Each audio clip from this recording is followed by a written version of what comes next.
Hare Krishna, Hare Krishna, Krishna Krishna, Hare Krishna, Krishna Krishna.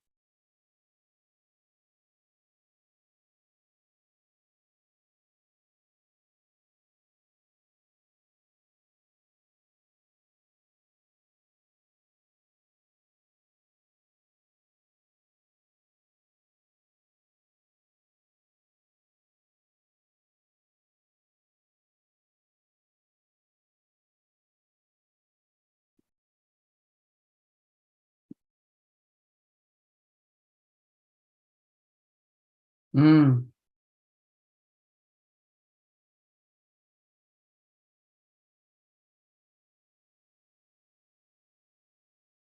Mm.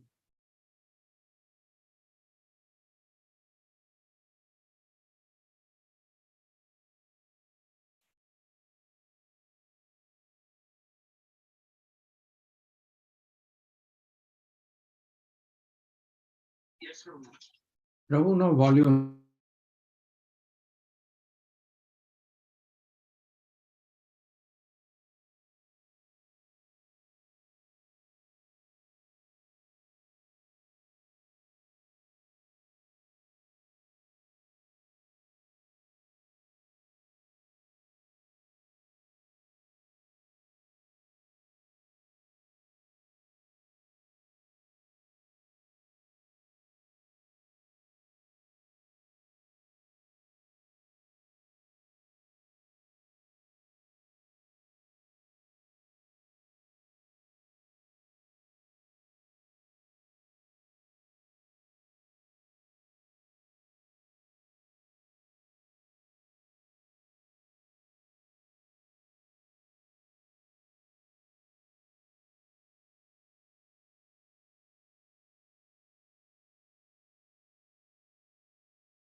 Radha Madhava Kunja Bihari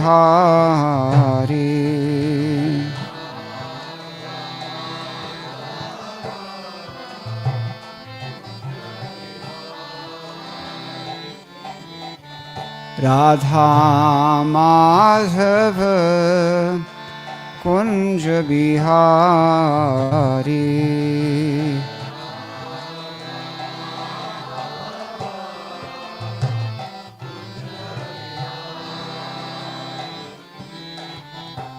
Radha Madhava Kunja Bihari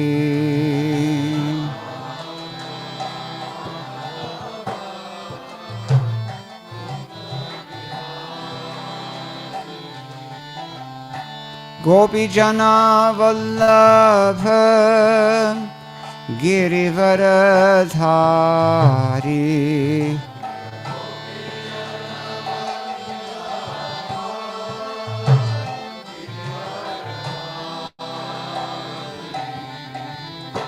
Gopi Jana Vallabha Girivaradhari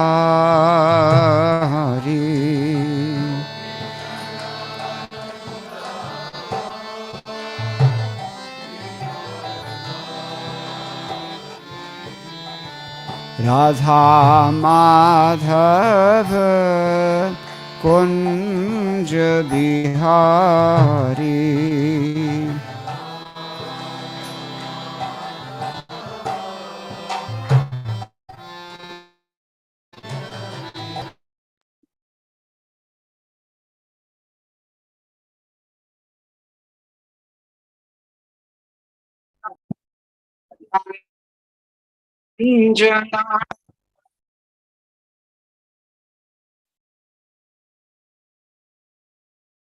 Yashodanandana Janaranjana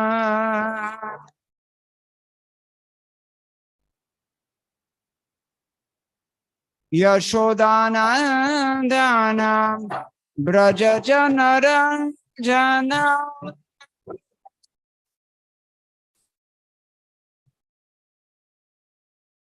Yashodanandana Braja Janaranjana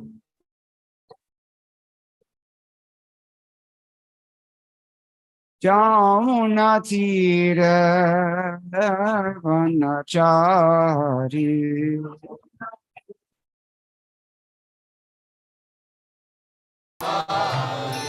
Jamuna Tira Vanachari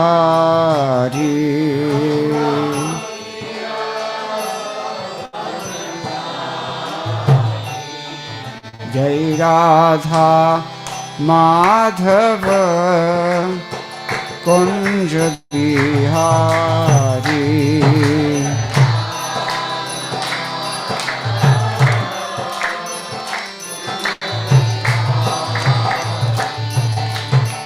Radha Madhava Kunja Bihari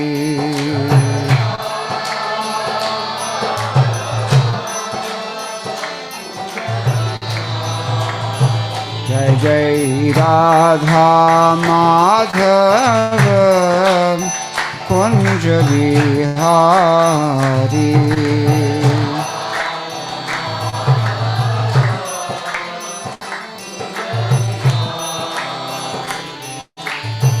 Radha Madhava Kunja Bihari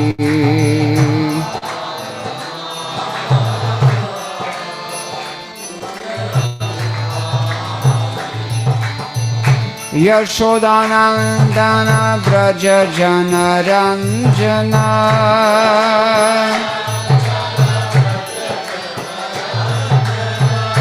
Yashodanandana Braja Janaranjana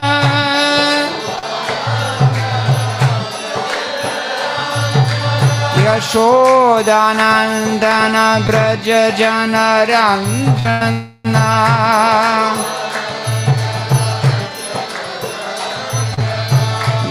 Yashodanandan Vraj जनरञ्जना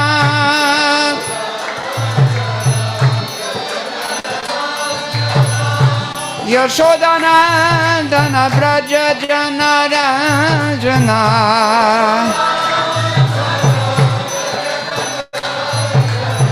Yashodanandan Vraj जनरञ्जना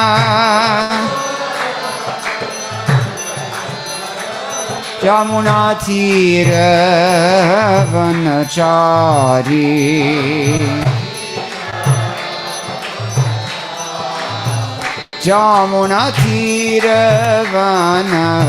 यमुनातीरवनचारी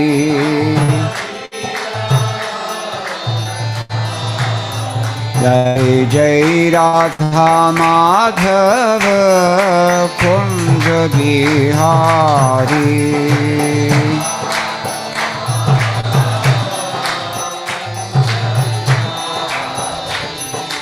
Jai Radha Madhav Kunj Bihari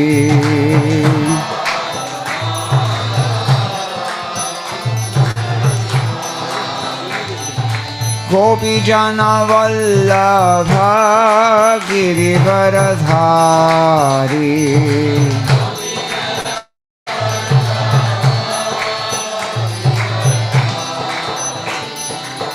Gopi Jan Vallabh Girivardhari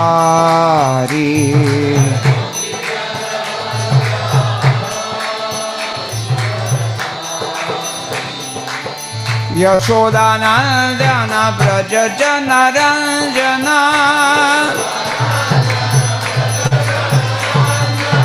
Yashodanandan Vraj जनरञ्जना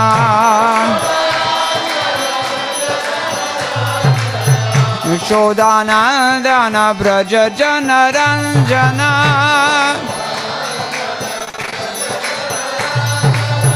Yashodanandan Vraj जनरञ्जना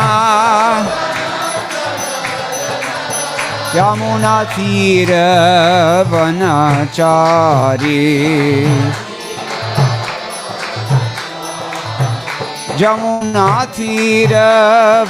यमुनातीरवनचारी Jai Jai Radha Madhav Kunj Bihari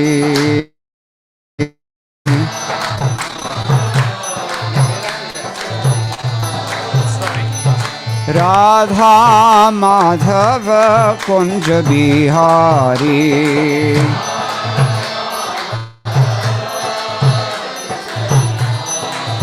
Jai Jai Radha Madhav Kunj Bihari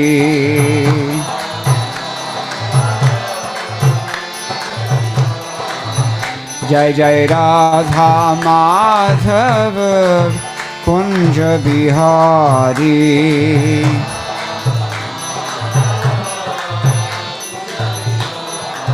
Jai Jai Radha Madhav Kunj Bihari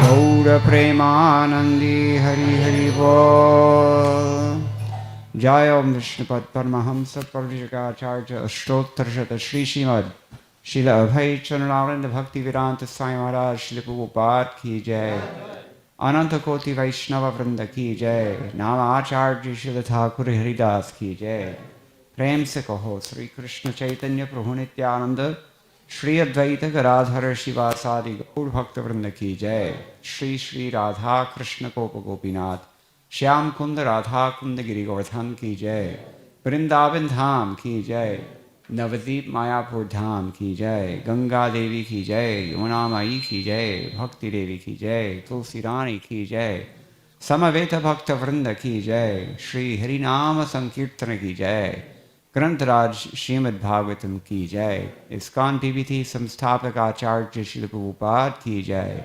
Go Premanande. All glories to the assembled devotees. All glories to the assembled devotees. All glories to the assembled devotees. All glories to Sri Sri Guru and Gauranga. Jai Shri Prabhupada.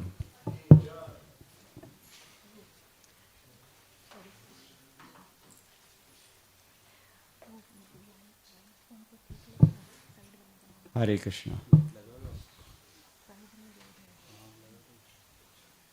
Just love these ISV garlands. Can someone move this?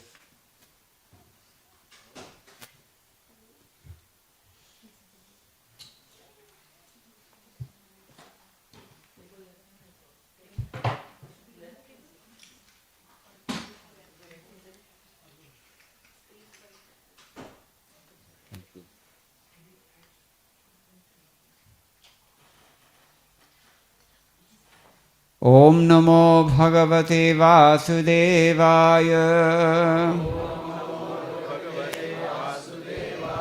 Om Namo Bhagavate Vasudevaya. Om Namo Bhagavate Vasudevaya. Narayanam Namaskritya Naram Chaiva Narottamam Devim Sarasatim Vyasam Tato Jayamudirayet Nashta Prayeshva Bhadreshu Nityam Bhagavata Sevaya Bhagavati Uttama Shloke Bhaktir Bhavati Naishtiki Krishne Swadhamopagate Dhanamajnanadibhisaha Kalau Nashtadrishamesha Puranarko Dhunoditaha. We're continuing our discussion on the 5th canto of the Srimad Bhagavatam, chapter 18, which describes how the residents of the different varshas are worshipping Lord Krishna. Last night we discussed, we briefly hinted at text number 8 and discussed text number 9, famous prayers by Prahlad Maharaj to Lord Narasimhadev. And we're continuing Prahlad Maharaj's prayers. Tonight we're discussing 2 verses which are not so well known. Last night it was a fairly well-known verse, number 9, but these 2 verses are not so well known, but they're very important, if also uncomfortable. You'll hear this in a moment. So I will just chant the Sanskrit myself because we have to save time. Magara daratmaja vitta bandhushu sango yadi syat bhagavat priyeshu naham yah prana vritya paritushta atmavan siddhyatya duran natathendriya priyaham. That means, my dear Lord, we pray that we may never feel attraction for the prison of family life, consisting of home, wife, children, friends, bank balance, relatives, and so on. If we do have some attachment, let it be for devotees, whose only dear friend is Krishna. A person who is actually self-realized and who has controlled his mind is perfectly satisfied with the bare necessities of life. He does not try to gratify his senses. Such a person quickly advances in Krishna consciousness, whereas others, who are too attached to material things, find advancement very difficult. Purport by His Divine Grace, Srila A.C. Bhaktivedanta Swami Prabhupada, founder and Acharya of the International Society for Krishna Consciousness. Srila Prabhupada ki jai. When Sri Krishna Chaitanya Mahaprabhu was requested to explain the duty of a Vaishnava, a Krishna conscious person, He immediately said, Asat Sanga Tyaga E Vaishnava Achara. The first business of a Vaishnava is to give up the association of persons who are not devotees of Krishna and who are too attached to material things, wife, children, bank balance, and so on. Prahlad Maharaj also prays to the personality of Godhead that he may avoid the association of non-devotees attached to the materialistic way of life. If he must be attached to someone, he prays to be attached only to a devotee. A devotee is not interested in unnecessarily increasing the demands of the senses for gratification. Of course, as long as one is in this material world, one must have a material body, and it must be maintained for executing devotional service. The body can be maintained very easily by eating Krishna prasada. As Krishna says in Bhagavad Gita, Patram pushpam phalam toyam yo me bhaktya prayachati tadaham bhaktyuprahritam ashnami prayatatmanaham. If one offers me with love and devotion a leaf, a flower, a fruit, or water, I will accept it. Why should the menu be unnecessarily increased for the satisfaction of the tongue?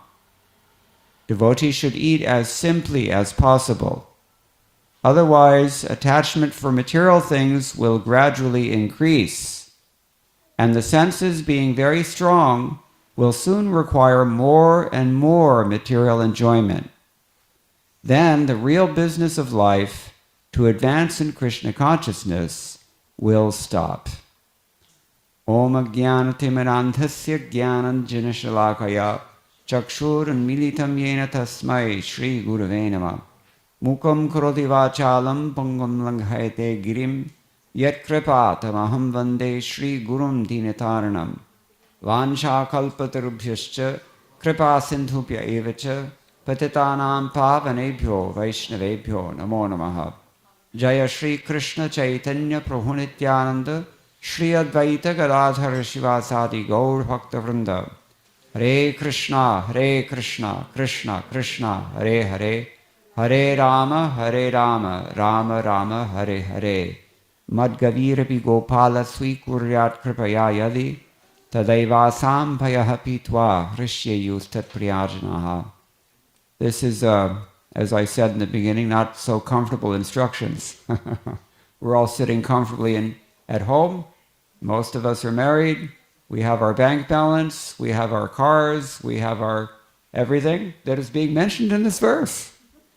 And these things are being described as a, how are they being described? What was the word? Begins with a P? Prison. I spoke to someone in another city in the United States, which I won't mention so as to protect that person.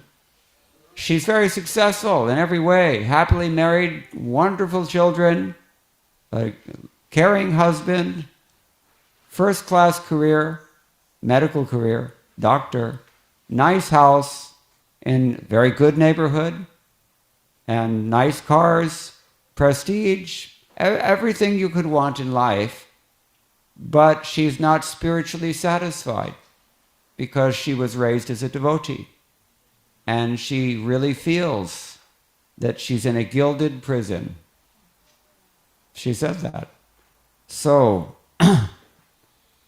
it can be like that, and actually as long as we are under the tyranny of our senses, it is a prison. Our senses tyrannize us, just like our cell phones tyrannize us.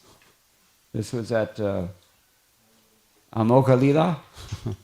Yeah, I told you about this. Kali Yuga, Apsara. They're enticing us at every moment. They're meant to do that. When you first wake up in the morning, first thing, not Krishna, cell phone. Hena. And when you go to bed at night, that's why you can't sleep at night, they say. And, what to speak of there's a reason you have to put this, what do they call it, blue light filter? So all these things are Kali Yuga concepts. But we're tyrannized by our senses. We haven't heard here, but in the 7th canto, the same author, Prahlad Maharaj, says very similar things. When his father asked him, how have you become Krishna conscious? We've made every effort to ensure that your education is totally secular and approved by the kinds of Marxist boards that approve your children's education, for that matter.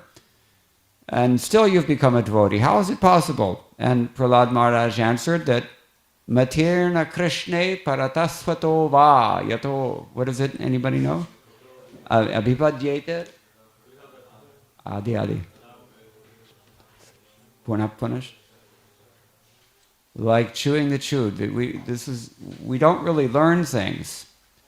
He says that a person whose senses are not controlled cannot really learn about Krishna, cannot realize Krishna, that is to say, either by his own efforts or by the good prayers and instructions and encouragement of others, or even by both of them put together. If you've taken the vow, what he calls the Griha Vrata, have you heard this term? Where is that? Okay, which verse? Griha Vrata. The same passage. Yeah, it's the same. So Griha Vrata.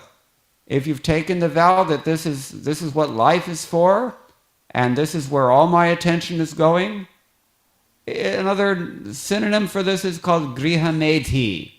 Medhi means all the intelligence is fixed on this thing only. Then he says, nobody can help you. You cannot help yourself. You don't want to help yourself. So we were discussing this the other night in the temple. This is called raga, attachment. Raga. And in some cultures, your freedom is taken away by force. You're not either there's a strong military state if you live in some places, or there's a very strong social credit score going on, or there's surveillance capitalism going on. But we have this tyranny happening within our own bodies. What to speak of outside? So, and it's all because we've chosen to try to be God. We have our personal God project going on. And everybody's absorbed in this. And because everybody's trying to enjoy their senses to the maximum degree, where is that described elsewhere in the 5th canto? Anybody know a very nice verse that describes? Well, it's a pretty general statement, I know, but the idea is that when we consider sense gratification to be the aim of life, or in other words, when we are convinced that we are this material body, then what do we do? Or what do we not do, rather? Nunam pramatta kurate vikarma. We were discussing vikarma the other day. And two kinds of karma. There's karma in general means punya. Vikarma means papa. So vikarma means it's always, not always, but it's quite often a bad thing. Vigata. Bheda. So, nunam pramatta kurate vikarma. When we're mad with sense gratification on account of the ignorance that constitutes this bodily concept, bodily misconception of life, then we're forced by our senses. And when we're under the control of our senses, then it's very easy for other people to control us also, isn't it? That's how we're snagged. You think that everything is being offered to you.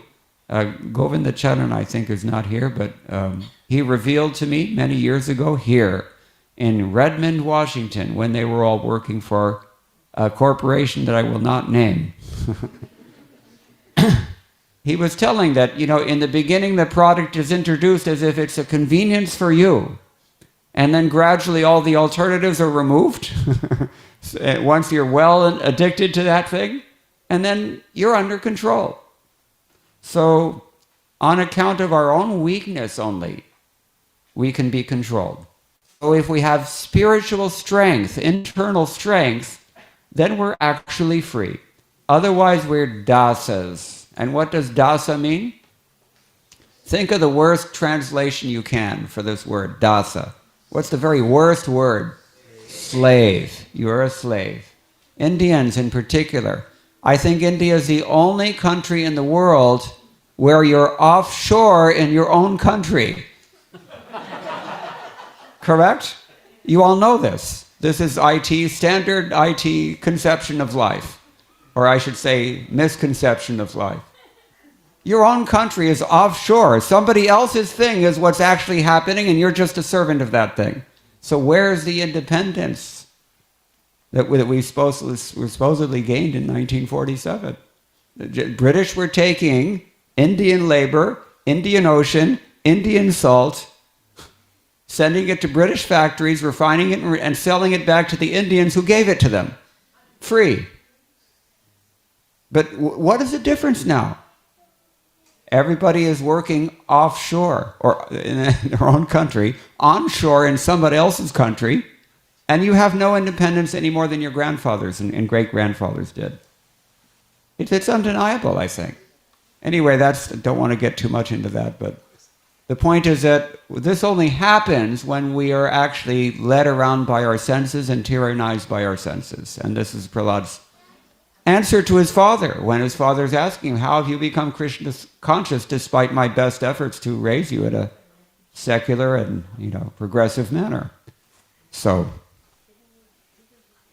these are the snags. They're listed here. It's a prison if we are too much attached. Now, Srila Prabhupada has very rightly pointed out in his purport, and maybe a little bit, concessively, he's pointed out in his purport, the body must be maintained.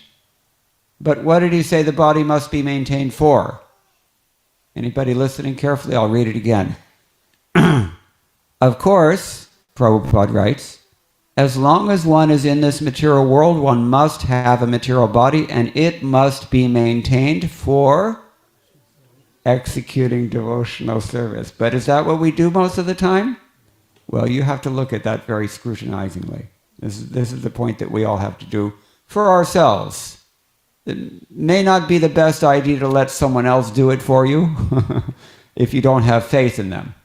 But at least for ourselves, it's expected that we should introspect a little bit, and then we can make advancement, because we may realize that our wants and our needs are not necessarily the same thing. We have the same word for it, right? In Hindi, chahiye. It's not clear whether you really need it or whether you just want it. It's ambiguous. So, anyway, this is the point that Prabhupada is making. We have to eat, we have to sleep, we have to mate, we have to defend. But too much of these things, it imprisons us. And we will never get out of the bodily concept of life. And because we're not out of the bodily concept of life, we will not cycle of repeated birth and death. And when the big door slams shut, there's no more any choices, and you're going wherever, whatever ticket you bought, that's where you're going.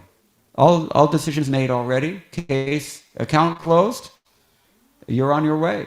Shipped off. No choice. And hundreds and billions and trillions and gajillions of thousands of these persons, they're all processed every day. Who knows where? Who knows how? But it's going on.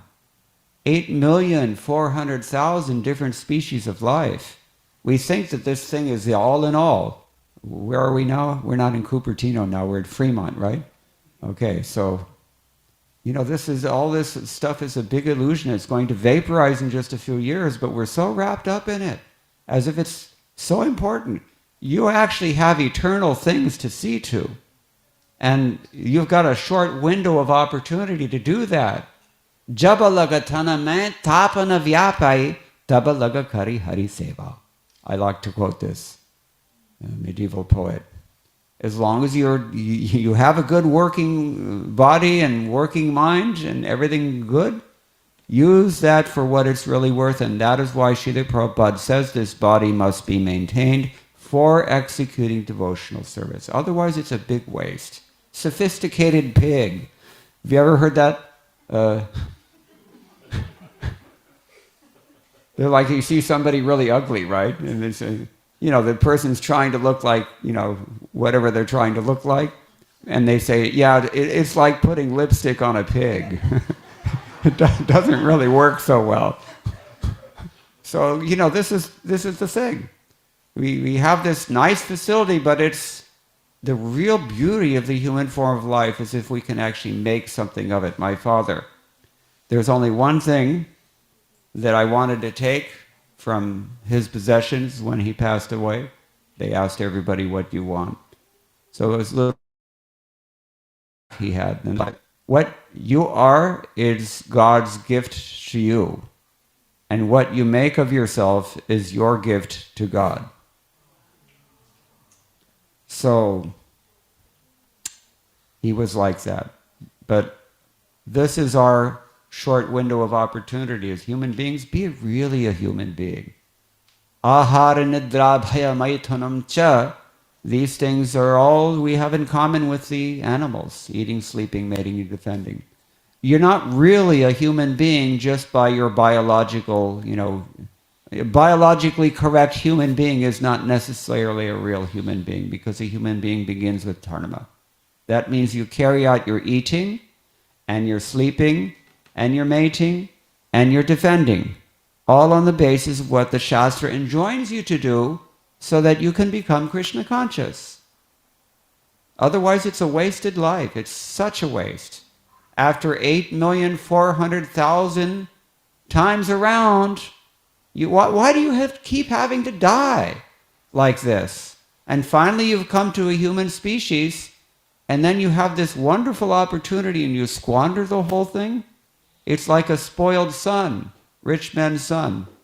And, they just waste all their money in drugs and, fast cars and fast women and fast life over. It happens all the time. So,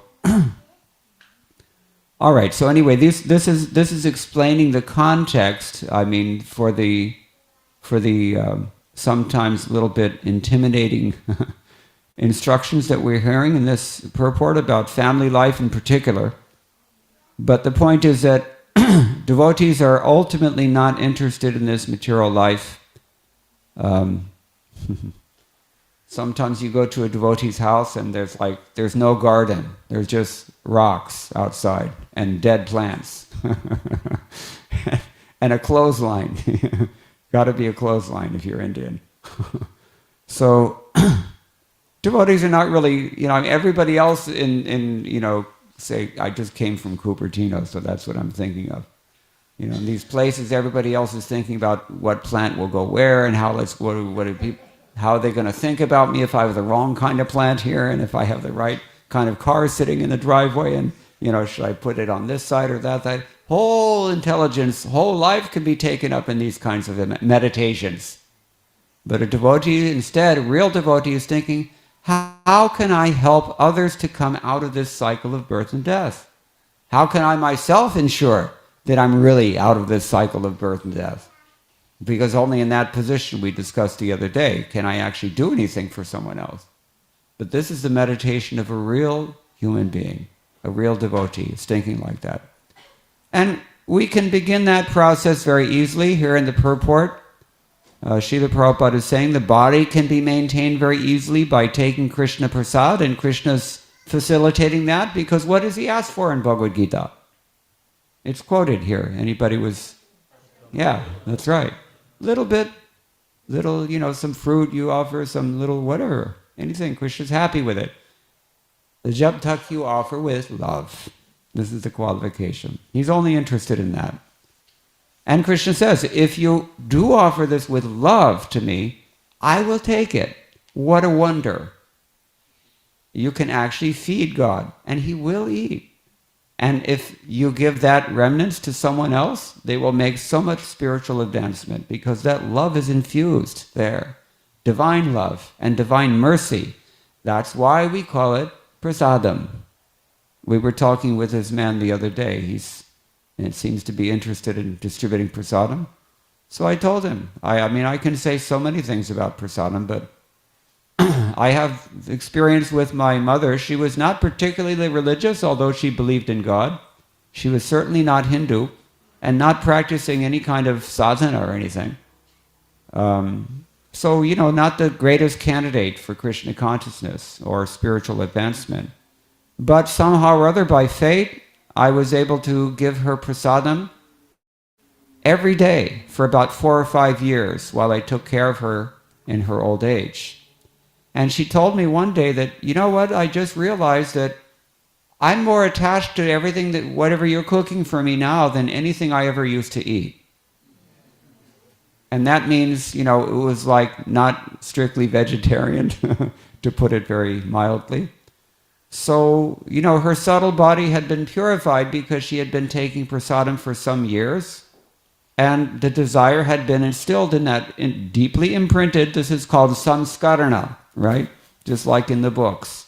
Pratama samskarana, dvitiya samskarana, tritiya samskarana. Imprint, it means. It leaves a trace, psychological trace on our subtle body, everything that we do and everything that we undergo and experience.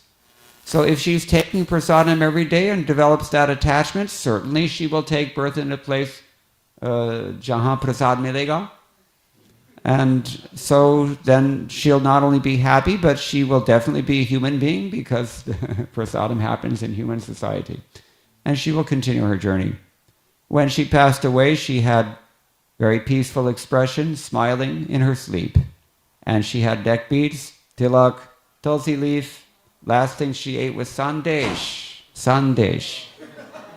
offered to the lotus feet of Sri Sri Rukmini and Dwarkadhish in Los Angeles, New Dwarka. And among the last things that she heard were my wife and I singing Hare Krishna Kirtan to her in her hospital room. Akhanda Kirtan for some 3 or 4 days straight. So I'm sure she didn't go down. I don't know how far up she went, but she went up, no doubt. So this is really, human life is successful if you can make advancement along this path, or somehow or other if we can help someone else to make advancement along this path, then whatever our anarthas may be, Krishna will give us the mercy that allows us to overcome those anarthas, zurur. It's guaranteed. Because he's so pleased by this. Krishna is so eager to reciprocate love with everyone. We were discussing this earlier today. How many people here have been to Guruvayur? Raise your hand if you've been to Guruvayur. Not so many. 1. Grand total of 1. Anyway, this deity, for whatever reason, he happens to be very popular among the karmis and the gyanis, more than the bhaktas. But he's okay with that, it seems, because he does reciprocate even with them, because he's that hungry. Any little expression, he's ready to take it, as we read already. Patram pushpam palam toyam. And if you're really fortunate, like Prime Minister Narendra Modi, you can go there and they have this tulabharam system. You can sit down in the tula and you can weigh yourself, and you can offer your weight in whatever substance you like to Guru Vayurappa. And he'll take it. People offered, Narendra Modi, I think he offered his own weight in silver, if I'm not mistaken. It's going to be expensive. He's a little portly. No offense, Mr. Prime Minister. But other people offer their weight in butter, because Krishna is famous as Navanita Priya, or so many names related to this. Yeah, and some people even offer their really, really rich people, they can offer their weight in gold. It's been done before. He's one of the most wealthy deities. Anyway, this is bhakti. And a little advancement on this path can save us from the greatest type of fear, which is that we die again and we don't know where we're going. That's the greatest fear, because then Srila Prabhupada said in that case, you go to sleep as a human being, and the next day you wake up as a dog. No more any hands to do anything. Can you think about it? How are you going to manage with no hands? You have to do everything with your mouth. But it's not a mouth, it's a snout. Right? This happens. People just like you and I, but they make the wrong choices in life, or they're just lazy, as we read the other day, or attached, as we mentioned earlier. And that's where they end up. Because the consciousness, if you're cultivating the consciousness of just eating, sleeping, mating, and defending, kya fark hai? This is the Hitopadesh is asking us. What is the difference? Koi fark nahi. So, we want to now, while we can, take advantage. Anyway. This is the real business of life, Prabhupada concludes. Sridhar Swami, in his commentary on the verse, says, we shouldn't have material association. If we have association, it should be with those dear to the Lord, and not to the household and so on. This verse explains what is the flaw in associating with the mundane. Indriya Priya, or as it's elsewhere stated, Indriya Priti, means attachment to house and so on. Jiva Goswami clarifies that he explains the nature of attachment. One who is satisfied with maintaining his life reaches perfection, whereas a person attached to his senses does not. Though that difference exists, if we have attachment to devotees, then attachment to house and other things will not at all take place. There will only be attachment to devotees. Is that true? We should have some doubt about this. It's healthy sometimes to question, because our minds will question us. Have you noticed? Our minds are always challenging everything, Krishna conscious. Is it really true? If you have attachment to devotees, that you will not have attachment to your house or your family or your car or whatever it is?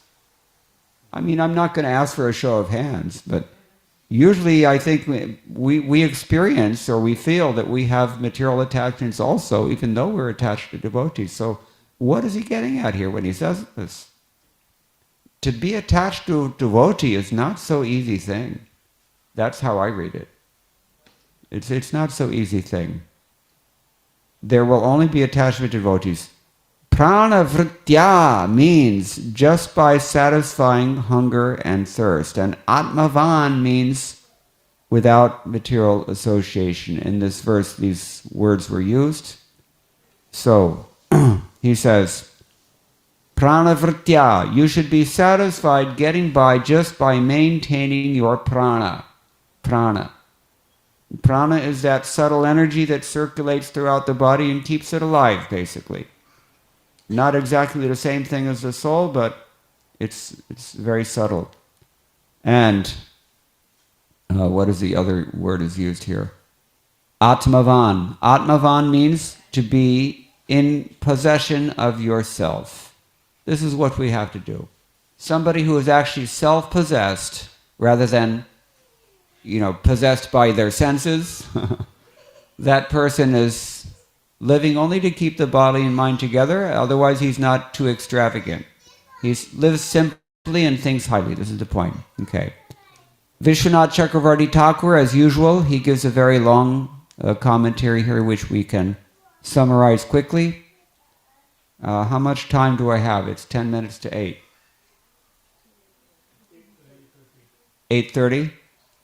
Okay, so then we can do the next verse as well, but quickly.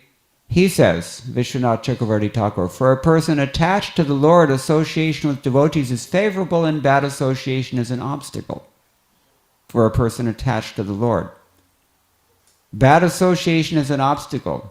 Everybody says this. Prabhupada quotes it first in his purport. Why? It sounds pretty fanatical, doesn't it? Just like tomorrow's verse is also, it sounds a little fanatical, some aspects.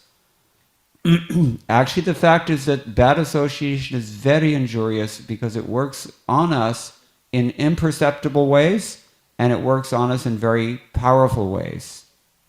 And it's not so easy to realize that, but by experience and by refinement, spiritual sensitivity, we can see that eventually. I used to work in Dallas at one time, in the World Trade Center, believe it or not. And I had the experience that when I was there in that environment, and only when I was there in that environment, some mundane music that I had not heard for 40 or 50 years would just come into my mind for no reason. And it's not playing on the loudspeakers or everything. Where's it coming from? There must be something about that environment that is just so permeated by mundane thoughts, mundane desires, frenetic activity, passion. All these things are very strong, but they're very subtle at the same time. They don't come out and slap you in the face. They very insidiously work their way into all 10 of your organic senses and invade your heart thereby. They're more sneaky than the Chinese Communist Party when it comes to infiltration. But Vishwanath Chakravarti Thakur says, by the strength of good association, bad association will on its own disappear. We know this from Bhagavad Gita. Vishaya vinivartante niraharasya dehinaha rasopyasya param drishtva ityadi. You know the verse. So if you are fasting, the senses become more agitated if you're not accustomed to fasting very much. But if you can engage those senses in higher things, then you don't even notice you're fasting. I think many of us have experienced this. On Janmashtami, for example, my doctor actually told me, don't fast. It's very hard on my body. So, but I, just because of long practice, I can't stop fasting on Janmashtami. But we're so busy and we're so absorbed in the ecstasy of that celebration that we don't even notice. You see? So this is the principle of bhakti. This is how it works. So similarly, by good association, all the bad association will automatically disappear. If we have association of devotees, attachment to house, wife, children, wealth, etc. should not arise. That means that gradually attachment to these things will be destroyed. Without house and wealth, without enjoyment, the body will suffer. How can one survive? Someone may ask this question, like I just did. So one is satisfied with filling the stomach by some begged food, prana vritya, again. Just some little thing, whatever you can get, go to the temple, get some prasadam. There are many devotees. I go to Guruvayur a lot, so I know that example. Many devotees, they take a vow, they're only going to eat the Mahaprasadam from the temple because it comes in ample qualities. It's a very special place, this Guruvayur, because, in all of India, outside of Vrindavan or West Bengal, it's the only place I know of where people are chanting the Hare Krishna Maha Mantra, reading the Srimad Bhagavatam, and worshipping Krishna in Vrajbhav. Nowhere else does this really, especially in the south, it doesn't happen very often. And they also distribute prasadam. So kirtan, books, prasadam, all three. Only problem is Mayavad, as usual. They're all pakka Mayavadis. But we're working on it. We have devotees there, and the response is pretty good. Even among the priestly class, they are very, very favorably inclined to ISKCON and Krishna consciousness. So misconceptions can be cleared in time. So, because we're fully determined, we can live this kind of life where we only to accept Krishna prasadam, we only associate with Krishna's devotees, and that's why he defines the word Atmavan as self-possessed. A person who's determined will be in control of himself. A person who is not in control of himself has no determination. Bhogaishvarya prasaktanam taya parhata chetasam ityadi. All right, so another way he says to see this is that if one has association of devotees, one should not have association to house and wife and children, etc., etc., etc. Because if both types of association coexist, then one cannot attain the Lord very quickly. Your bhakti will slow down, actually. Prabhupada said this. It has to be admitted. If we don't repeat the uncomfortable instructions of our Guru Janas and the Srimad Bhagavatam, then we are altering the trajectory of our sampradaya, and that's not a good karmic portfolio to have, is it? Prabhupada actually blamed his godbrothers for the spread of this Mayavadi mission, which I won't name, throughout West Bengal. He blamed his godbrothers because they stopped preaching and they all fought with one another over material assets like the kind that are being denigrated in this verse, even though they were supposedly renunciates. And so the preaching was very slow, and this Mayavadi flourished in West Bengal. So Prabhupada said, as a grahastha, one's advancement will slow down to almost nil. He writes this in the Chaitanya Charitamrita. Some of you may have read this, I think. It is a fact, and so the householders have to be very careful about that. On the other hand, positive side, the householders have the maximum facility for preaching Krishna consciousness because they have the maximum contact with the external world, and that is an asset. If we are engaged very tightly in holding on to the lotus feet of our spiritual master, Guru and Gauranga. So that's called Yukta Vairagya. It can be done, but it's very, very careful. Very, very dangerous, and we have to be very careful. That's why we're very strict about following 4 regulative principles and chanting 16 rounds and reading Prabhupada's books, accepting only prasadam, etc., etc., etc. So, I will take questions afterwards, but this is what he says. One who is controlled, satisfied with very little to eat, and etc., he reaches perfection very quickly. Now he gives a third interpretation of this verse. Or let us not have any attachment to house and wife. That is an option, isn't it? Do you really have to get married? Why does a spirit soul need to marry someone's material body? Tell me. Tamal Krishna Goswami said this. Only he had this kind of piercing intelligence that he could put everything in a very clear perspective right away. So if we are spirit souls, then why can't we act like spirit souls? There are 2 reasons. One, we're very highly addicted, habituated to sense gratification, and that's understandable, and it's excusable also, if we're submissive. The other reason is that we're rascals. We're demons. And both these types are there in this world. Okay. So, finally he says, this is his conclusion, one should not explain this verse to mean that if there is association, let it not be bad association, but rather association with devotees. Does that make sense? You should have a doubt about this. I'll read it again. He said, you should not explain this verse in this way.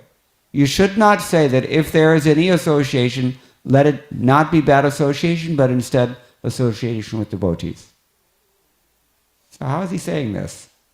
He explains, this suggests that no association is preferable to good association, right?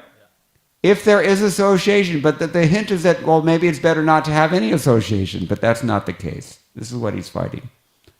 Okay? So the philosophy, if you preach like that, then people may get the wrong idea, as too many have already. That, we go into something nihilistic or, Buddhistic, which is not so good. And that will be contrary to the meaning of the next verse, which we will discuss tomorrow night. But he says it will also be contrary to verses such as Tulayamalavenapi Naswargam Napunarbhavan Bhagavat Sangi Sangasya Marthyanam Kim Utashishaham. So, you all know this very famous verse. Even 1/11 a second association with the devotee cannot be compared to any other gain in this material world. So he concludes, let us not compare even a particle of association with devotees to svarga or liberation, what to speak of any other worldly blessings. Now, there's so much more that we can say about this, but I'm going to continue now. 8 o'clock, I have until 8:30. I will mention in passing, if you are aroused by these things that you have heard so far, and particularly the last points that we've made, or the points about associating with devotees, then please refer to Srimad Bhagavatam, 1st Canto, 2nd Chapter, texts 15 and 16, including their commentaries. And please refer to 3rd Canto, Chapter 25, text number 25, and commentaries, because they're closely connected. I don't remember if I've ever spoken on these verses here or not, but they deal with the process of making spiritual advancement and how it is primarily, I want to say, instigated by associating with devotees, pure devotees in particular. Because we don't get purified by associating with conditional devotees, or mixed devotees especially. Yeah, we may get some purification, but we get other things as well. It's mixed. That's the point. But to associate with pure devotees, that is desired.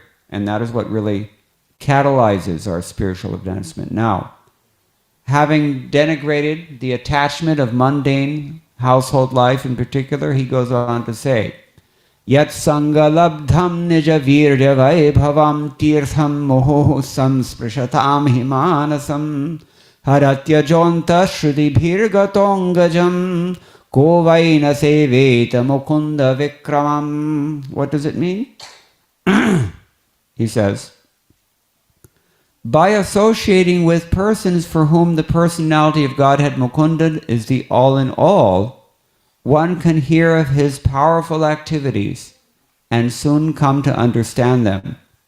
The activities of Mukunda are so potent that simply by hearing of them, one immediately associates with the Lord. For a person who constantly and very eagerly hears narrations of the Lord's powerful activities, the absolute truth, the personality of Godhead, in the form of sound vibrations, enters within his heart and cleanses it of all contamination. Have we heard this before?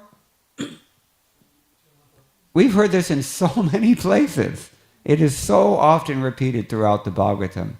One of my personal favorites, which you may or may not have heard, is Pungsam Kalikratan Doshan. First year Sanskritists, you can understand this, simple. All the contaminations of the Kali Yuga that visit upon us as human beings. Sarvan, what does he say? Well, first of all, he characterizes in 3 divisions. Dravya Sambhava Dosha, Desha Sambhava Dosha, Atma Sambhava Dosha.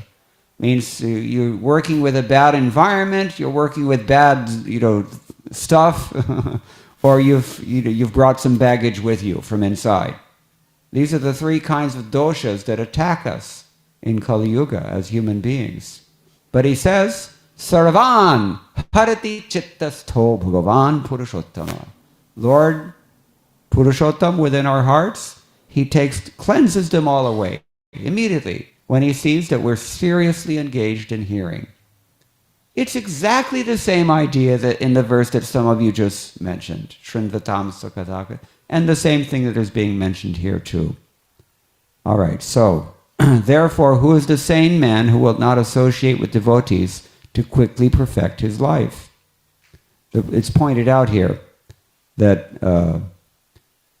although bathing in the Ganges diminishes bodily contamination and infections, this process and the process of visiting holy places can cleanse the heart only after a long time.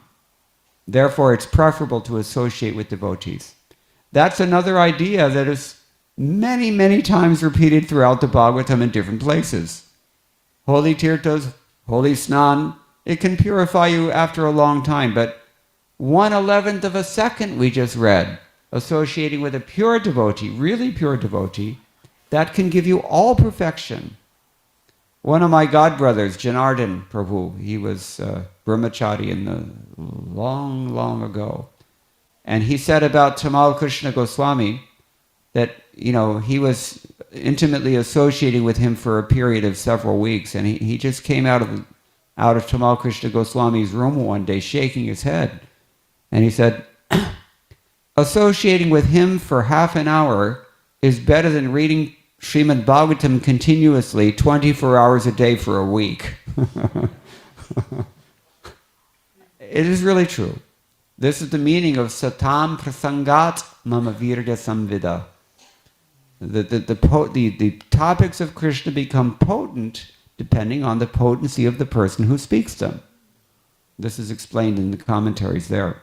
Now let's just finish up Srila Prabhupada's purport tonight, and then we can end, and we can discuss these matters because they're very important.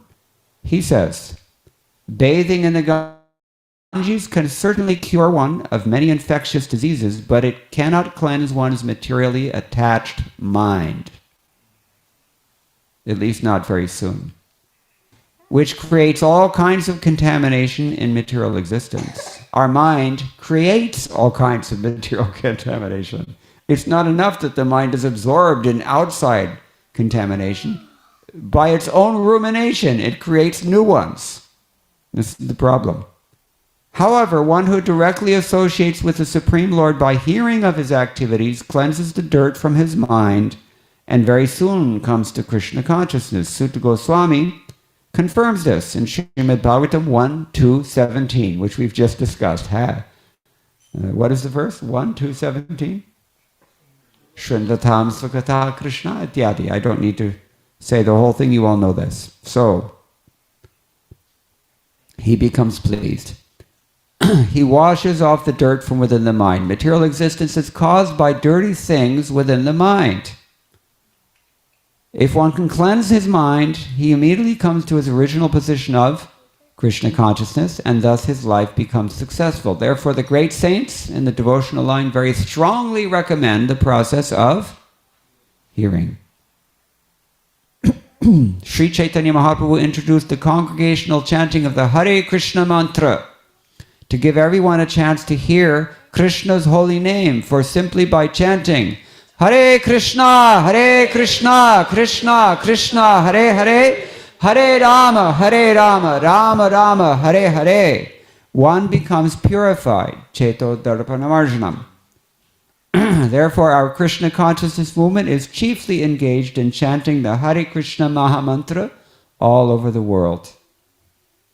After one's mind becomes cleansed by chanting Hare Krishna, one gradually comes to the platform of Krishna consciousness and then reads books like Bhagavad Gita, Srimad Bhagavatam, Chaitanya Charitamrita, and Nectar of Devotion. In this way, one becomes more and more purified of material contamination. As stated in Srimad Bhagavatam, we've already recited this verse, by regularly hearing the Bhagavatam and rendering service to the pure devotee, all that is troublesome to the heart is gradually destroyed. And loving service to the glorious Lord, whose praise with transcendental songs is established as what kind of fact? What does that mean, irrevocable? Just like you have an irrevocable trust. Some of you, I'm sure, have irrevocable trusts, or you should, if you're getting older. So, yeah, it means it's pakka. Thai root man. So, this is the idea. In this way, simply by hearing the powerful activities of the Lord, the devotee's heart becomes almost completely cleansed of material contamination, and thus his original position as an eternal servant who is part and parcel of the Lord becomes manifest. When the devotee engages in devotional service, the passionate and ignorant modes of nature are gradually vanquished, and thus he acts only in the mode of goodness. At that time, he becomes happy and gradually advances in Krishna consciousness. What is Prabhupada summarizing here in his purport? I mean, he's paraphrasing something here. What is it? Yeah, the second chapter, which here in ISV, I think you all know. So we get a sense of how important that is. Then he finally concludes, all the great acharyas strongly recommend that people be given a chance to hear about the Supreme Lord. Then success is assured. Who is going to give them a chance to hear? Only us. Who else cares? Nobody. So we have this onus. This is our karya. We have this mission to perform, task to perform. The more we cleanse the dirt of material attachment from our hearts, the more we will be attracted by Krishna's name, form, qualities, paraphernalia, and activities. This is the sum and substance of the Krishna consciousness movement. This is the sum and substance. In a sense, Prabhupada is saying, Chapter 2 of the Srimad Bhagavatam, first canto, is the sum and substance of the Krishna consciousness movement. We have to eat that chapter, and we have to distribute that chapter to other people. This is the sum and substance. Hearing and chanting. Sridhar Swami says, in the virtue of association of those who are dear to the Lord, the Lord removes all the angaja, the mental filth of those who have gained the glory of Mukunda through hearing, by dint of associating with those who are dear to Bhagavan. How is it glory? Virya Vaibhavam, powerful glory is of that person whose personal power is uncommonly super excellent. In contrast, a holy place such as the Ganges only removes physical filth from those repeatedly contacting it, but not the vasanas. Have you experienced this? Anybody here? Raise your hand if you've bathed in Ganga before. Many. So are your vasanas all removed? All of them? Every last one? It takes time. It takes time. But by associating with devotees, very quickly, the same effect you can get, very, very quickly, even within a matter of weeks or months or years, which is nothing in the eternal scope of things. So the question is asked, who will not serve those devotees?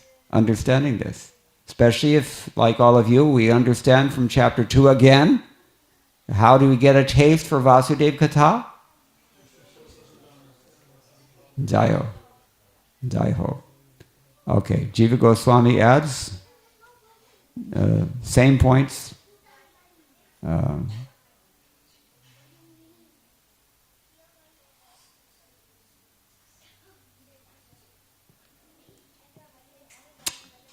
Yeah, I think we want to leave some time for questions, so I'm going to end here. The acharyas who are commenting here are all pretty much repeating the same ideas.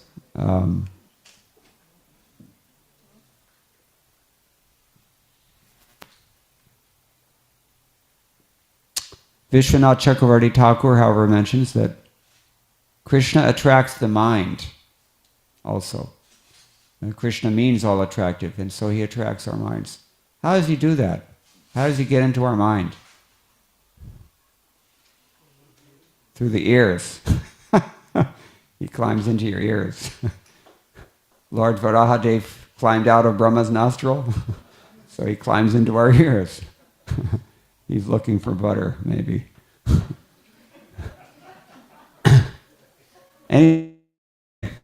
So this is what Krishna does. So who would not hear the pastimes of Mukunda, such as lifting Govardhan and stealing butter? His pastimes are excellent because without devotee association, they are rarely understood. They're only excellent because without devotee association, they're rarely understood. How do you determine the value of a thing? What things are considered to be most valuable in this world? The things that are rare. And the association of devotees is very rare, and the benefit that you get from that association, which is hearing about Vasudeva, is extremely rare. And that's why it's so valuable. This is why it's called excellent, according to Srila Vishwanath Chakravarti Thakur. So again, the connection with Shru Shru Shro Shraddhanasya, a whole second chapter is very clear by now, I hope. So we'll stop here. But if anybody has any questions or any comments, we can discuss any of these points further. Please raise your, Shastra Sar Prada, right? Yeah. Nice name. You can, Jor se bolo. Okay, Bhakta Mike. Bhakta Mike aa gaya. Nay?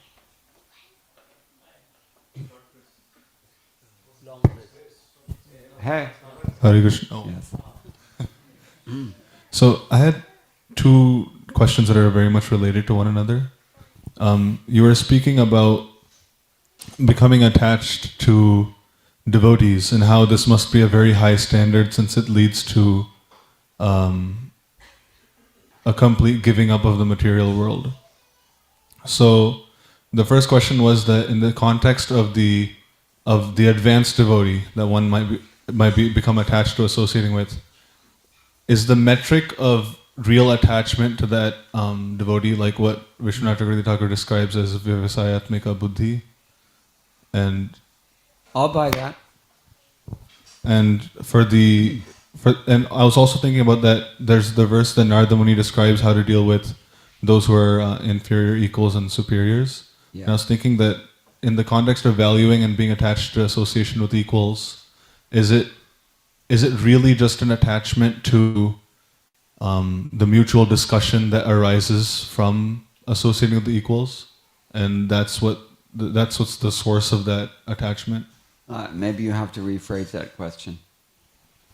Like when one associates with their equals, and as Krishna describes, Kathayantastamam Nityam, the devotees get together to discuss Bhagavatam, is the attachment to that equal devotee that is one's friend, is really deep attachment sourced in a background deep attachment to discussing Hari Katha? A deep attachment, yeah. A deep attachment. I mean, it's not a casual thing. So devotees association, there's two things going on here. One is that the commentaries on those verses that I referred you to, 1, 2, 15 through whatever, and 3, 25, 25, they clarify that the attraction that we gain through hearing, or the attraction to hearing that we gain from association, depends on the power of that association.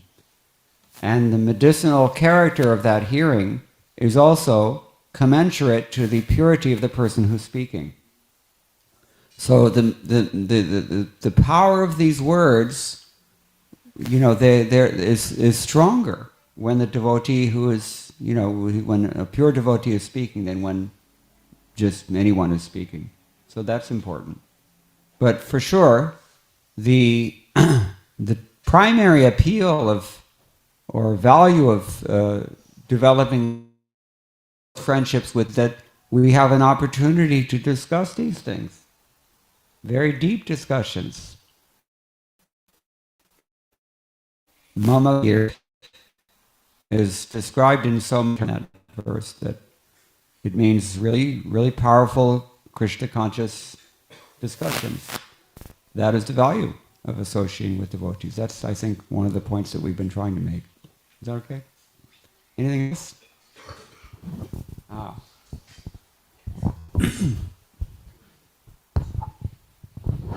Hare Krishna, Prabhuji. Thank you for your wonderful class. Quick question on the devotees. The bhajanandis don't really necessarily... Speak slowly. The bhajanandis don't necessarily get into devotee association, and they too make phenomenal rise. So, for us Ghostanandis who are being promoted, the devotee association aspect is promoted, how should necessarily manifest? I mean, should you really get in close relationship with someone because that also lends into vyavaharik baatein, those kind of things. So where do you draw the line? It's like you talk only... I'm hearing about 80% of what you're saying. So you have to speak very slowly and clearly. Maybe it's my ears, I don't know. Sorry, Prabhuji. Is devotee association a necessity, given the fact Krishna says, Dadami Buddhi Yogam Tam. So Krishna does give intelligence from inside. And Yes. devotee association is external. So that's point number one. And point number two is, Okay, let's deal with one question at a time. Yes, devotional association is absolutely necessary because although Krishna gives you the intelligence what to do, the devotees are giving you the inclination to do it. So that doesn't come from Krishna within the heart. It's a choice you have to make, and that choice is determined by your association. Sangat sanjayate kamaha. So Prabhuji, then how does Bhajanandi... Bhajananandi is not necessarily alone. He's just more concerned about bhajan than preaching. but they are also associating with devotees. It's an integral part of the process. If they're not associating with devotees, they're not really bhajananandis. They're not devotees. So Nirjan Bhajan is not a reality? Nirjana bhajan, well, for some very few people, sometimes that happens. But it's not a popular paradigm at all. Neither should it be. And so by It's that... inevitable, that's the point. I see. So by that line of thought, Nirjana Seva would also not be a qualification For? for progressing in spirituality. Like I'm treating Nirjana service kind of in the same line as Nirjana Bhajana, because someone is associating directly with Krishna in a way, or maybe even serving a great Vaishnava, but not personally associated. This whole concept of Nirjana Bhajan is not at all important for Krishna consciousness. It's not a very prominent aspect that we find in the Bhagavatam, and it's not traditionally even that strong in any sampradaya. Devotee association is essential to Krishna consciousness. That's unavoidable. It's essential, intrinsic. So my reading on Bhagavatam, like from Rishabh Dev and everyone, they're going alone, right? So they're not really interacting per se, or by definition looking forward to the opportunity and grabbing it whenever devotee association comes up. You're speaking just way too fast for my ears. Sorry. I think my question is significantly answered, Prabhuji. I think. Okay. Thank you. Any other questions or comments? Yes. Hare Krishna, Prabhuji. Thank you for the wonderful class. I have a quick question on what are the symptoms of one who is actually hearing, attentively hearing? Ha. You asked the wrong question. We keep hearing so many lectures, so many things, but... Srila Prabhupada said, hearing, you ask a simple question, you get a simple answer. Hearing means acting. Period. If the speaker says, please bring me a glass of water, and you very carefully record it and take it home every day and listen to it, that doesn't work. And similarly, if he asks for water and you think that, well, milk is better than water, so he'll be really pleased if I bring him milk, that also doesn't work.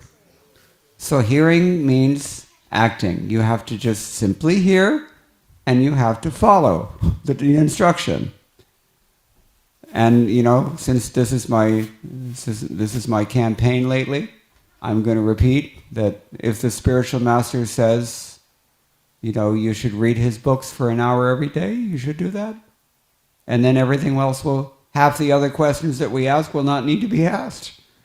And half the problems that we require solutions for will not arise.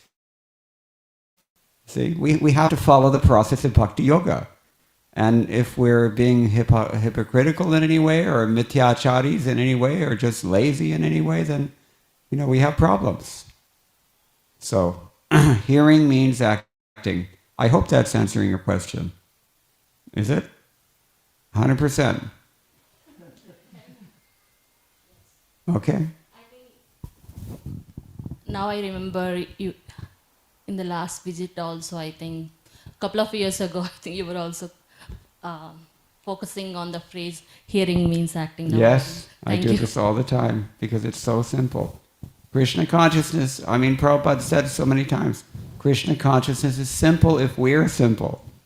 If we're complicated, we complicate the process unnecessarily. But it's really that simple. It's just hearing and chanting Hare Krishna. That's it. And everything comes from that. Yeah, it can get very sophisticated and very complex, but the essential thing is very simple. So yeah, we always have to keep that in mind. It's just like we always have to keep in mind that we are not these material bodies, because that puts everything in perspective. Otherwise, as soon as we become the body again, then life becomes very complicated. Look at the Varnashram system. You have brahmacharis, they're very simple. They've been mentioned in this previous verse, and or at least indicated. You have the vanaprasthas, they're simplifying. They were, maybe at one point simple and then they got complicated and now they're trying to simplify. Sannyasis, they're very simple, right? Householders, very complicated. And that's why these verses are necessary. They pinch us a little bit because we have to remember, hey, if I'm not this body, then maybe my priorities should be adjusted. And, if we have attachments and we have envy that we want to try to do things that we know that Bhagavan is not necessarily asking from us, then it's a little uncomfortable. That's why I mentioned in the beginning, it may be like that. But Krishna consciousness is very simple, and we just have to remain focused and, on the essential things, the essential truths. And then everything's very simple and very, maybe not easy in the beginning, but simple. Easy, when we say Krishna consciousness is easy, it means it's very simple. But it's not necessarily so appealing. In that sense, it can be difficult. But even that is only in the beginning. Because once you really push hard enough and do all these things that follow all the instructions that you hear, then we very quickly move through the barrage of anarthas. In World War II, we used to have these planes used to go on bombing runs, and there was anti-aircraft fire. So, there's bombs going off all around you while you're passing through that level of defense.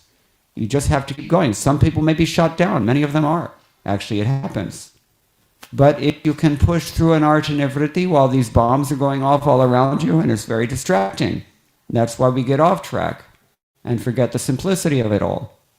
But, if we push through the anarcha nivritti, then once we become nishtha, then everything becomes very smooth, very just right back to Godhead very quickly.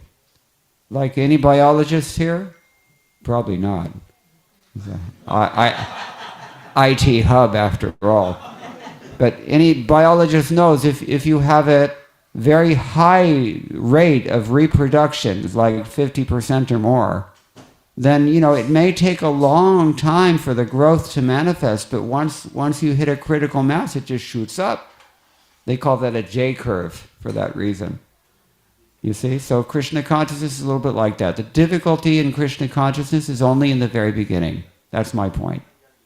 And, just by focusing and determining ourselves to push ahead, by taking complete shelter of a bona fide spiritual master, then very quickly everything is done for us.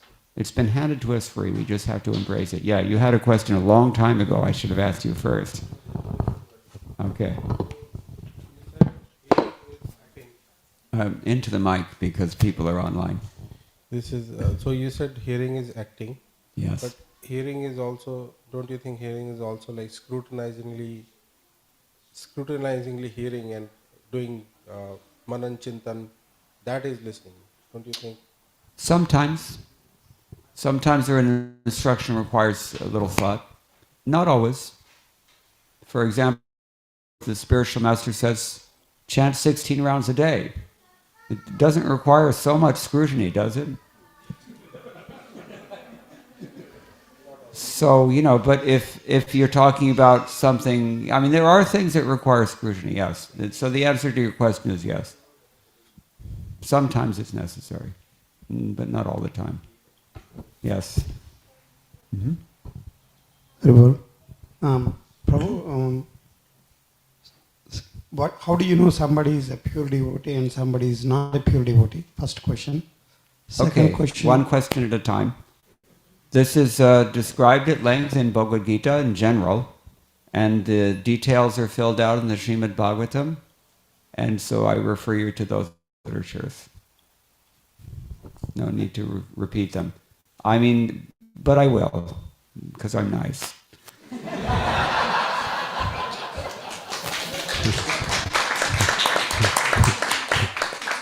Krishna says, when someone has given up sense gratification, did you read this in Bhagavad Gita? That is the primary indication that he's experiencing a higher taste. That's like the acid test that you really know.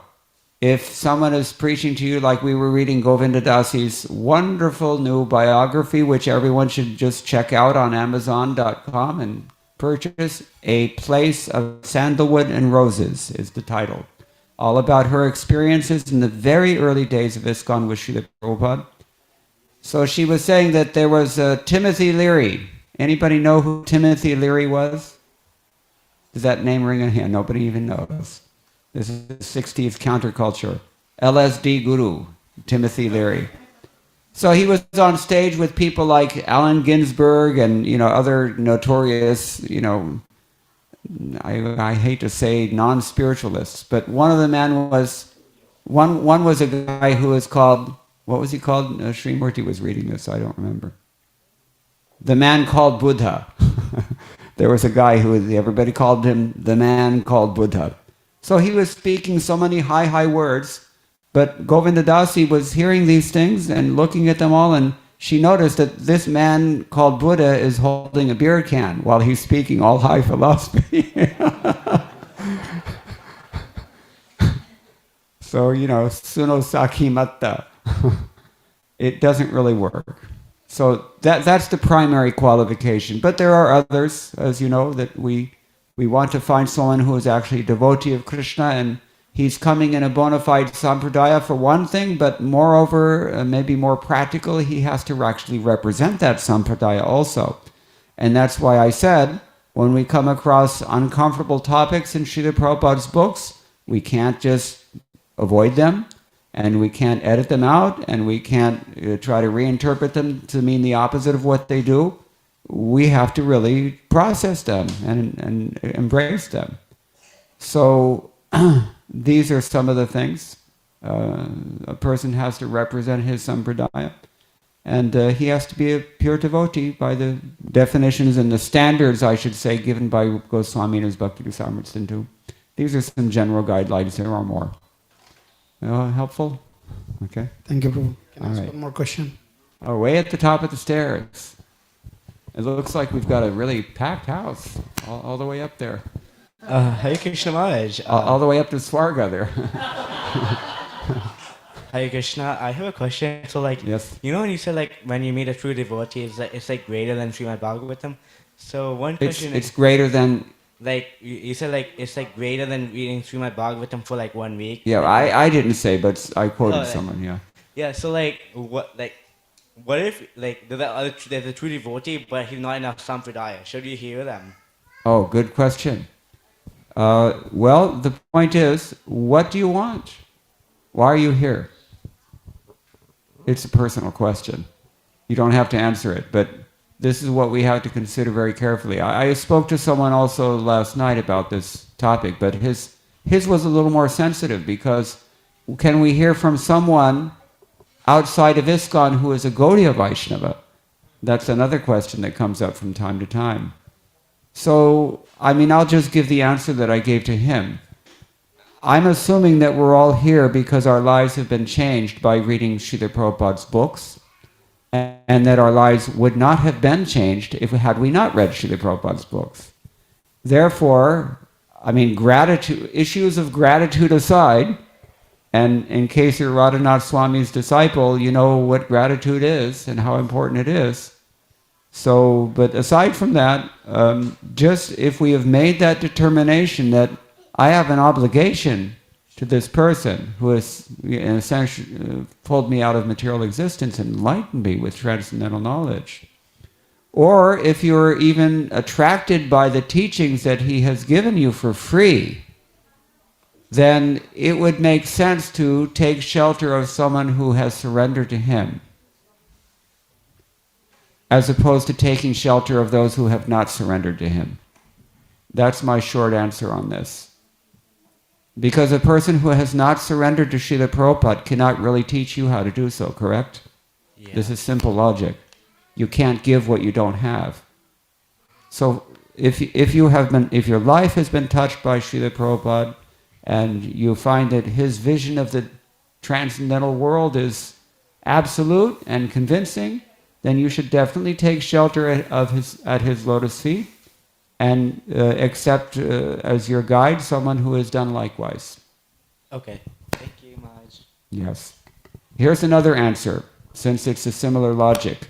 I was once in Tiruchendur, Tamil Nadu. Second biggest temple of Skanda in South India. Skanda means Murugan, Lord Shiva's son, the war god, Kartikeya. So everybody there in that neighborhood is all worshipping Skanda. I was staying in the Agraharam, all temple priests neighborhood. And we were having some programs, and all priestly families attended, every single one of them. Purely Skanda audience. And one little girl raises her hand, she's about 10. And she says, so tell me, is Krishna God or is Skanda God? What would you have done? So I was in the hot seat, and I told her that you go into the temple of Skanda and you pray to him like you've never prayed before, that he reveals to you what is the absolute truth, and I guarantee he will do it. Because I've seen it happen so many times. It is unquestionably a fact that, I mean, it's not like the demigods are all competing with each other, right? No, they're all trying to affect the same thing, I think. And therefore, there's not really any problem. But it is a problem if we think that all the demigods are the same and Krishna is also the same. We have to understand, as Krishna Das Kaviraj very nicely put it for us, Ekala Ishwar Krishna Arsha Bhrityo. That Krishna is the supreme personality of Godhead and all others are representing him very nicely. And Lord Shiva agrees with that, if you take his words as any indication. And, all of them are agreeing like this. This is similar point. Okay, any other questions? Or no hands? If not, then we can stop here. Thank you all very much. Oh wait, there's one way in the back. Sorry, didn't see you.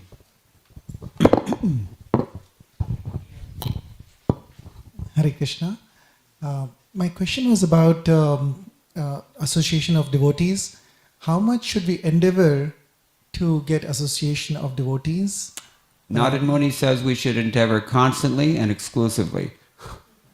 I mean, in effect, he said that Tadeva sadhyatam in his Narad Bhakti Sutra.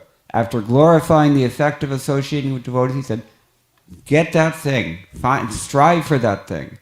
It is your highest priority. Prabhupada even said at one point, it's 90% of your advancement. And just think about this. If you are not associating with devotees, then you are associating with someone else.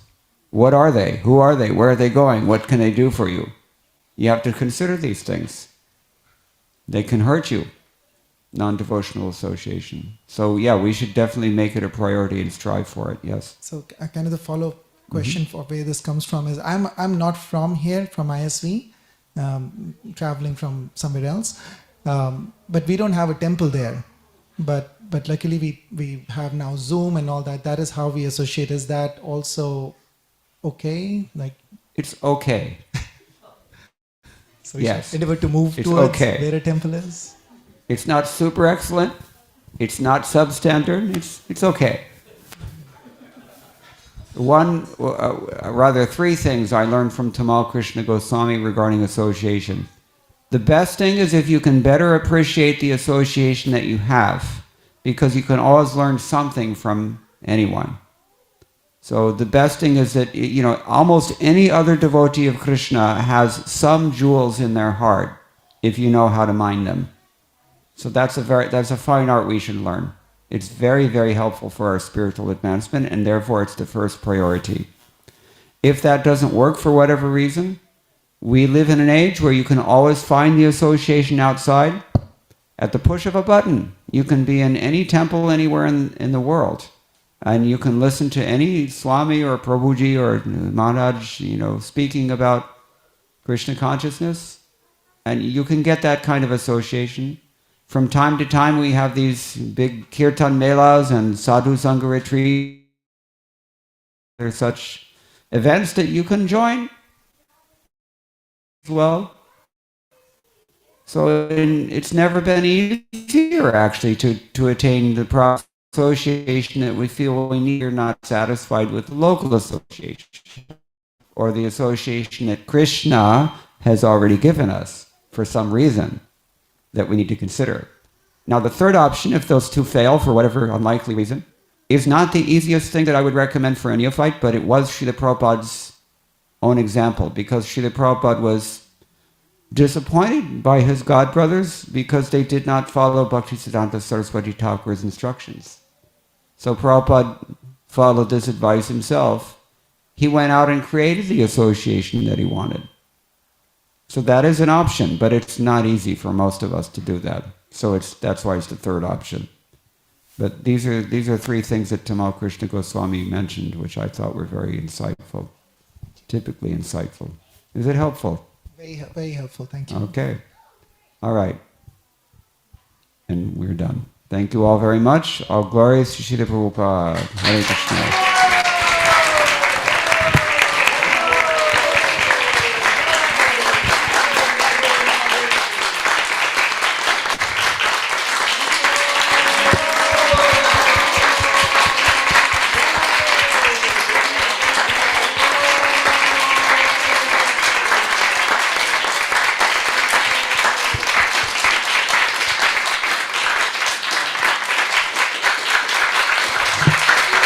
Hare Krishna. Radhe Radhe. Radhe Radhe. We are truly blessed. It's a special when some Brajvasi, Prabhupada's disciple, Sanskrit scholar, humble servant of Prabhupada, and who carries Krishna in his heart with his with her wife Shrimati Mataji are here to bless us, to inspire us, to guide us.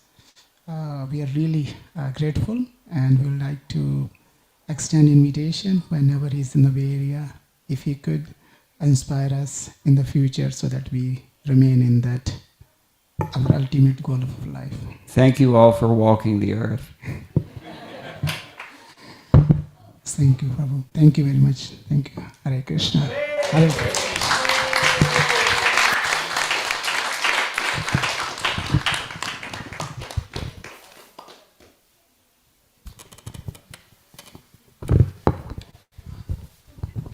No. Yeah, Prashadam will be served.